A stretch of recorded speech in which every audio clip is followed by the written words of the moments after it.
smartphone, and it almost seems like who doesn't these days? You're going to want to see this next story. I think I have a dumb phone. I just figured that out. The way it's been working lately. Yeah. Before you upgrade to a new device, though, be careful with what you do with the old one. Even if you erased it, it could still come back to haunt you. Fox 9 investigator Jeff Ballion explains why. Why would a guy want to pulverize his phone? What would drive him to this extreme? 3 words: Fox 9 investigation. Is that a little creepy that I knew that? To be honest with you, yes. Before we get into the chilling details of what we found, let's back up. How many of you got a new smartphone recently?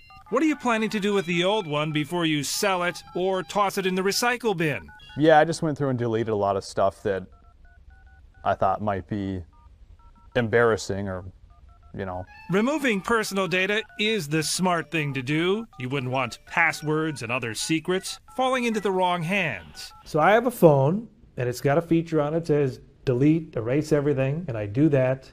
Is everything really gone? Well, sometimes. Here's where you might want to take a deep breath. We go down here to reset.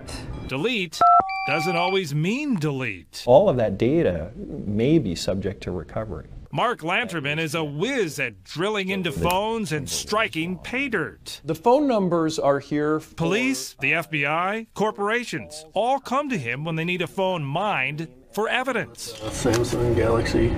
They're inadvertently keeping a snitch in their pocket. It's unnerving, even scary. Someone's looking at Fox Sports. To see how much of your life story can stay on your phone after you thought it was wiped clean. Does your Hotmail password begin with the letter G and end with an exclamation point?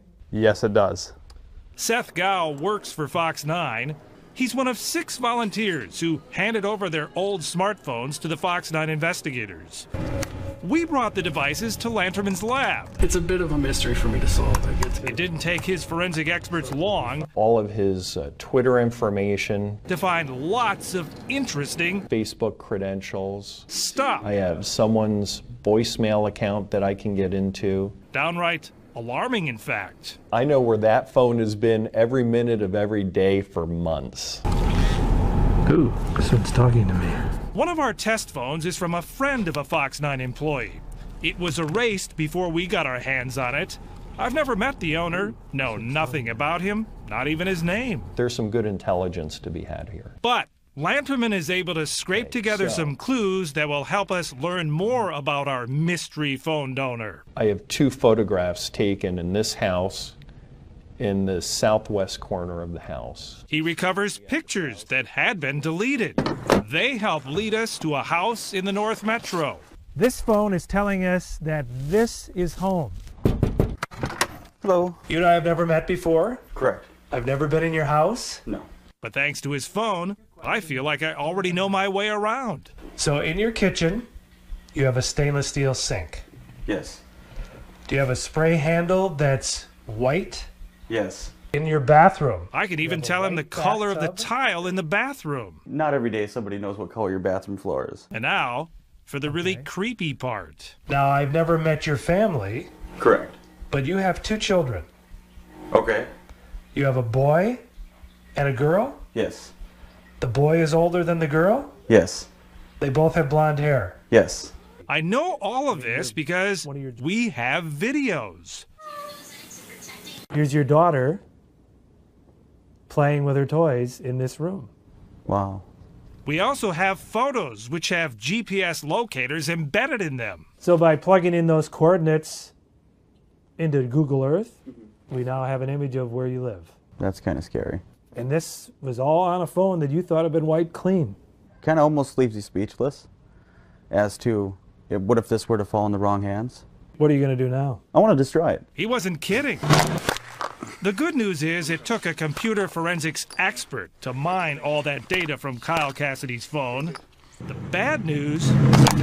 Someone can learn, someone can research how to do what we did.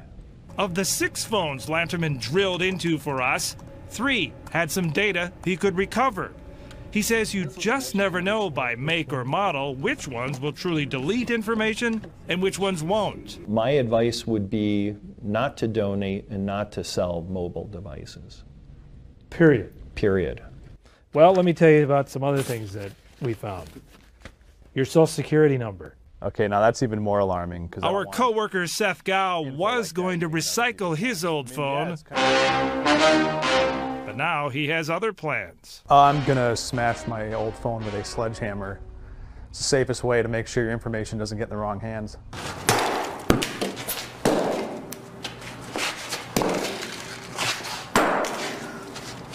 Do you really need to resort to this for security? Our computer forensics expert says yes. Others would disagree, saying you can trust your phone's delete function, shouldn't worry about selling it or recycling it. In the end, you get to make the call, whatever makes you most comfortable. I'm Fox 9 investigator Jeff Ballion. You got a sledgehammer? I have a sledgehammer. I don't have any old phones because I always break the doggone things and Yeah. then have to replace them. Interesting. So, and I don't, not intentionally break them. Yeah. I think more people are going to be going for the sledgehammer tomorrow. I though. think so too.